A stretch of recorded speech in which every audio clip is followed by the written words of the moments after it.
Hi there, good morning. I'm Jen Rice, and I want to answer my friend Kelly's message to me. I want to read it to you though. She says, what was it that triggered you to do your diet change? I'm noticing I'm having a good amount of heartburn lately, and I feel like it comes from when I eat sugars or carbs, and when I wake up, my tongue looks like it's coated, so maybe it's an acid issue, who knows. So basically then we go on to talk a little bit about different plans that are out there that different people offer. I guess Whole30 is one of the most popular ones. She knew that I had done a prescription plan, so I want to back up and tell you a little bit before I go into the exact diet plan that I used. I want to share a little bit about why I even ended up there in the first place. So earlier this year, around I think April-ish, I started to experience heartburn that was really kind of mild in nature initially. So I would just take over-the-counter Zantac, Tums, whatever. It started to progress to where most nights I was waking up at night with the same kind of heartburn. So I then went to a stronger option called a proton pump inhibitor, which is something like Prilosec, and there are prescription ones, but this was an over-the-counter one. So I began to take that and thought that it was helpful in a way, but I was still sleeping most nights almost upright. And about, I think, May of this past year, it really kicked up a lot. I hadn't changed anything really about what I ate. I certainly was maybe eating a little bit less because I was uncomfortable, and especially in the evenings. You know, you read about not eating more than 3 hours before bed, trying not to eat spicy foods, limiting caffeine, these kind of things. So I was trying to do a bit of that, but I really wasn't all in on it. Then in June, I had been taking the proton pump inhibitor called Prilosec, and it's a once-a-day option. And I really didn't think anything of it, but I ended up landing myself in the ER twice in June for an allergic reaction. I literally, one afternoon I had an upper lip swelling. I went to the ER, was placed on steroids. We weren't sure what had caused it because, like a lot of good healthcare providers, I had taken everything but the kitchen sink, right? So we weren't sure exactly what medicine may have caused what's caused an angioedema or an allergic reaction. So I went home on steroids and didn't really stop any of the over-the-counter treatments. I wasn't sure at the time if my allergic reaction was from Advil or something else. And I assumed it was probably Advil since that was very common, although I'd never had that happen before.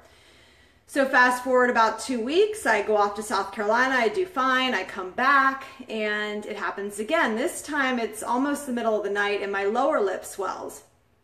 And I'm thinking, what is going on? So I go to the ER, and fortunately, the ER doctor that sees me that night, he says to me, hey, you know, my wife almost died from anaphylaxis from Prilosec. And I said, you're kidding. And he said, yeah, her uvula, so that's the thing in the back of the throat, it swelled, and he was, of course, an ER doctor, but he had no tools, so he rushed her to the ER, and that was the only medication she was taking. So he said, hey, I know that you've been taking this a while, but it could be that. So if I were you, definitely see allergy, GI, do something, but maybe stop everything. So of course at that point, this was 2 trips to the ER in June, I was done, right? I would have taken any advice at that point. So I just stopped everything. Now, knock on wood, nothing like that has happened since. And we don't really know 100% if it was the medication. But here I was, though, not able to take the medication that made me better for fear of anaphylaxis, which can worsen and become very serious over time if you continue to take something. So I was highly motivated to find something else that could work because I wasn't able to take the things that were helping me prior.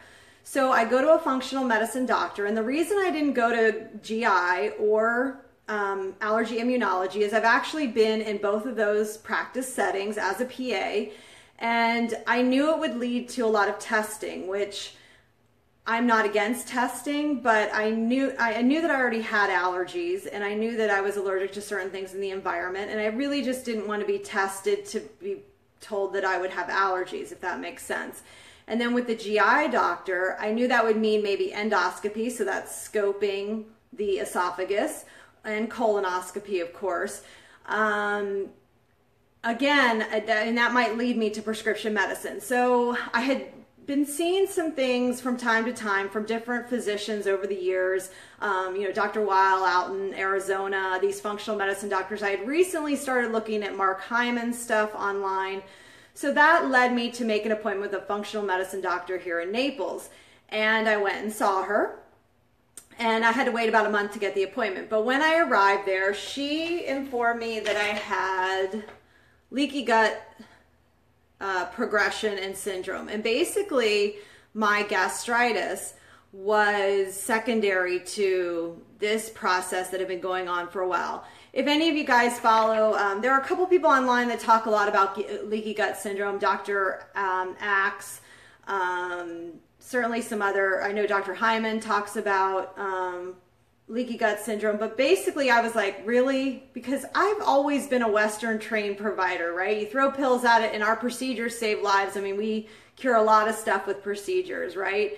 And medication. So this is not a live about never take medication, because sometimes it is the best answer. But if there are things that we can do that are more lifelong and helpful, then I was at the point where I was like, sign me up, right? So she was telling me, so what causes leaky gut? So ongoing stress for years. Now, I've been a practicing clinician for 12 years, and before that I was a paramedic, firefighter, EMT, and had some businesses like a restaurant business and different things. And so stress, I mean, there's good stress, and then there's stress that's kind of, too much. And I think that over the last 5 years, if I was to really think back, I think my stress level was climbing at a rate that I wasn't really keeping up with. And my age was going up too, right? So let's be real. The older we get, the more prone and less compensating we're going to do. So toxins, she told me that toxins have to do with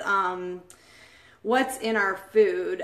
There's so many different things in our food now, especially processed foods, which I was eating all kinds of things. I mean, I wouldn't say I was visiting Taco Bell every day or anything like that, but I wasn't opposed to stopping by there once in a while.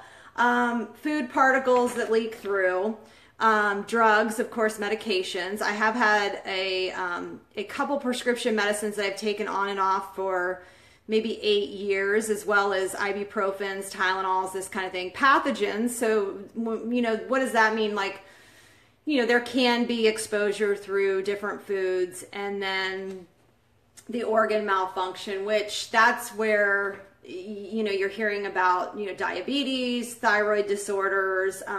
The leaky gut progression can cause all of these. And so basically what's happening, and I love this picture because I think it says a lot.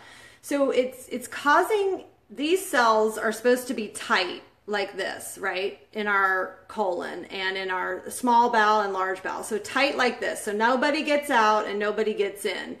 But over time with these insults, stuff's getting in that shouldn't be and stuff's going out that shouldn't be. And so she wasn't 100% convinced that my allergic reaction may not have even been due to the medication. It might have been, sometimes the body can just start firing inflammatory cells out because it's reacting to things that have gotten into your circulatory system that actually belong in your GI tract. So, all right, how do we get everything back to normal? So within a week of doing my food elimination diet, not easy. I was not super happy. I'm not going to lie to you guys. This is like, I was pretty much all in, and I had to be. So after a week, I was able to sleep flat. I haven't taken any medication for 6 months. I had a 25-pound plus, I actually haven't gotten on the scale recently, weight loss, which was not the reason I originally did it, but I'm glad that that's the sequelae of it. So let's talk about the diet real quick because I want to make sure Kelli gets her answers here. So obviously I was in an extreme case where I was willing to eliminate a lot of things, but the big players that they wanted me to eliminate were dairy. So nothing that comes from a cow. You can have milk from, almond milk, coconut milk, cashew milk. We even eliminated eggs for the first 3 weeks. No soy. So we're even throwing out the beans for at least 3 weeks. So no soybeans, no lentils, no edamame.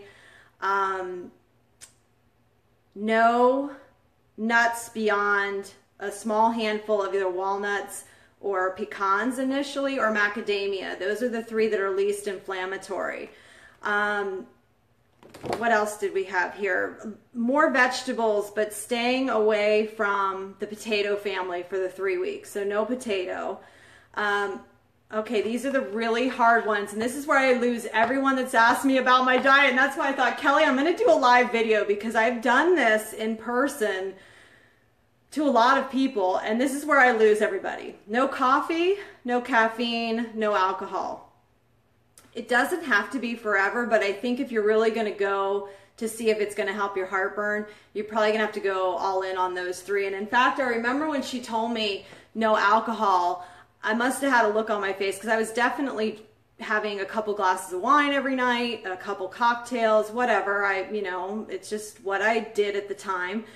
I think I had this look on my face because she said, is that going to be a problem? And I said, well, it's not going to be easy, but I know I didn't get here overnight, so I need to figure out how to get this better. And so I can report back, though, that doing non-alcoholic cocktails and finding other things that I enjoy having has really, one, it's freed up my evenings. I'm not falling onto the couch and having, it makes it sound like I was a lush, but I'm getting a lot more done in the evening. I'm a lot clearer in the morning. So if you want to try 3 weeks and you want to go further like I did, for me personally now it's been 6 months.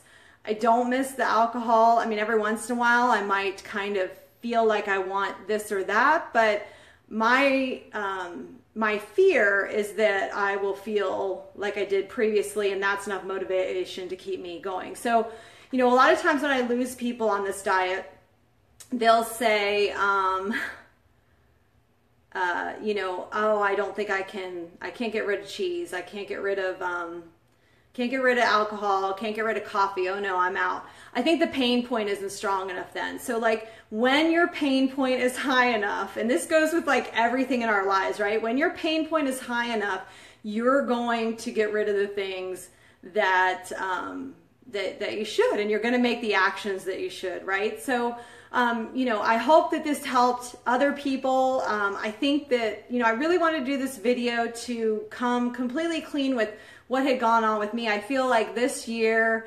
has been a big year for me health change wise, and I never realized that eating a low inflammation diet could make such a big difference. And so, I'm happy to take a pic. So I have my shopping list, and this was something the doctor recommended. This is probably something that she templated through her practice. I don't want to be necessarily recommending things that a physician should, but I don't think you can go wrong with using a shopping list that is helpful to you and finding out what foods agree with you and don't, and which help you and don't. And I think that if you feel like you're not getting where you want to be, you should make an appointment with a functional medicine doctor or primary care provider who is open to alternative things other than medications, because I haven't had to use a reflux medication for 6 months and counting.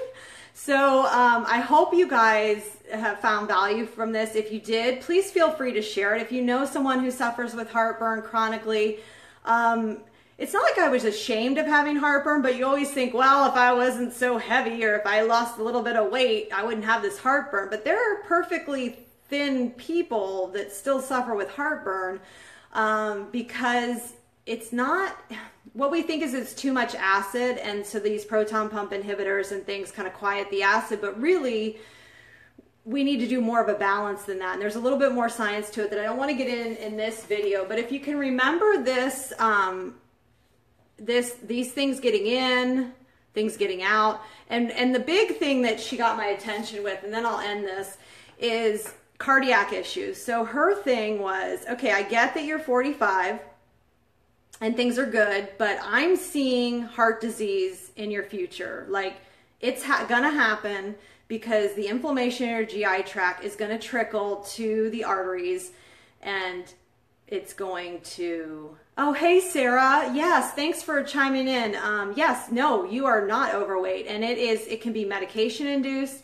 It can be all these things. So one cool thing is that I did not realize is that this goes back as far as I had a lot of antibiotics as a child because I got multiple ear infections. I had tubes, which are little tubes in the middle ear. I had that twice when I was around 2 years old. It's like the only surgery I've had, but you know, evidently it that lifetime accumulation of antibiotics and then having antibiotics when you're a small child can be part of it. Also, I think a lot of the other things, you know, just stress and whatnot. So anyway, I hope you guys found this helpful today. I'll pop on again maybe later on the week and answer any questions anybody has. I just didn't want to send a message to Kelli without just coming on and doing the video, because I think this will live here and other people can use it. And if it's helpful to you, great. If not, no worries. And I hope you guys have a great, great Tuesday. Like I said, 2017 has been a year of health transformation for me. I am, you know, I look back and I'm not super proud of how I got there, you know, before, my before person, but maybe it was all part of what I was supposed to go through this year so that going forward, it's going to be better. Okay, you guys have a great day. Take care.